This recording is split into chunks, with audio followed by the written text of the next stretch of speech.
The Russians claim to have mined the Zaporizhzhia NPP and are ready to blow it up. As reported by the press service of Energoatom National Nuclear Energy Generating Company, this was announced by the head of the Radiation, Chemical and Biological Defense Troops of the Russian Federation, Major General Valery Vasilyev, who commands the ZNPP garrison. As you know, we mined all the important facilities of the Zaporizhzhia nuclear power plant. We do not hide this from the enemy. We warn them. The enemy knows that the plant will be either Russian or no one's. We are ready for the consequences of taking this step, Vasilyev told his soldiers. Energoatom noted that Vasilyev promised that there will be either Russian land or a scorched desert.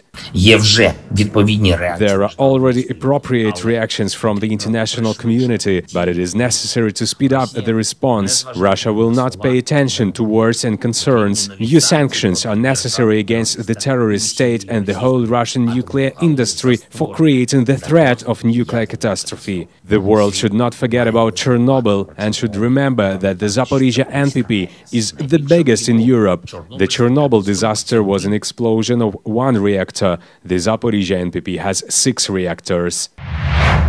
The head of Donetsk Regional Military Administration, Pavlo Kyrylenko, announced in his Telegram channel that on August the 8th, as a result of shelling by the Russian army, 3 civilians of Donetsk region were killed in Chasiv Yar, Novoselivka Persha and Marinka. Another 19 people were injured, the message reads.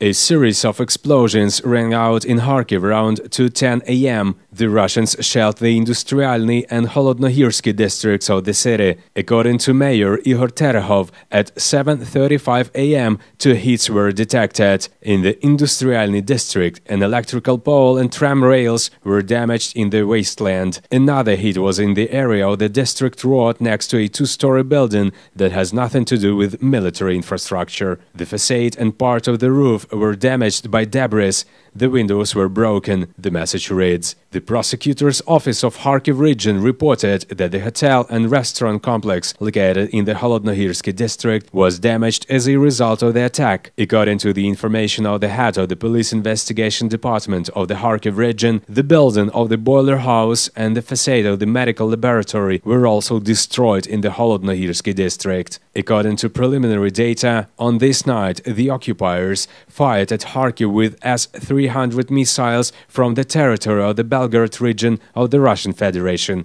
The prosecutor's office reported there was no information about the dead or wounded.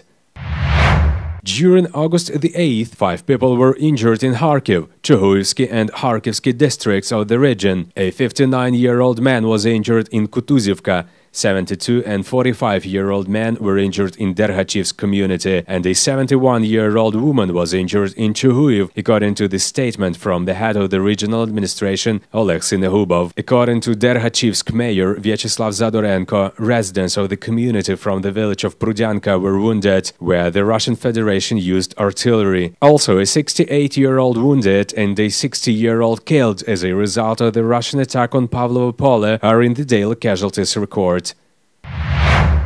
Dnipropetrovsk Regional Military Administration, on its Facebook page, mentioned that as a result of shelling by the Russian army of Zelenodolsk Hromada of Kryvorizkyi district of Dnipropetrovsk region, the lyceum was mutilated and a gas pipeline was damaged. They fired from barrel artillery at the village of Velika Kostromka. They hit the lyceum, windows were blown out and walls were destroyed. The low-pressure gas pipeline is damaged. The emergency crew is working to eliminate the gas leak. There were also several fires of dry grass. The fire covered an area of more than 2 hectares. The fire has already been extinguished. There are no dead or injured, the regional emergency service reported.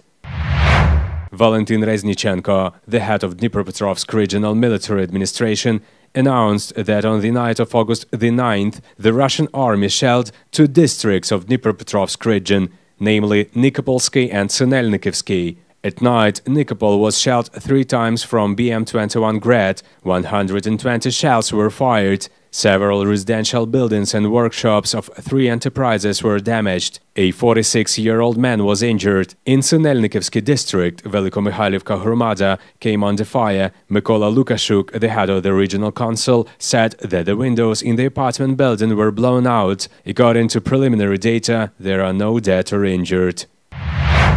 On August the 8th, the Russian military shelled the village of Katerynivka, Shoskinsky district. Sumy Regional Prosecutor's Office reported that a 52-year-old local woman was riding a bicycle in the village during the shelling. The woman died on the spot from a shrapnel wound in the neck. According to the prosecutor's office, the Russian military used means of warfare prohibited by international law. In total, during the day, 8 border hromadas of Sumy region were shelled from the territory of Russia, the regional military administration reported.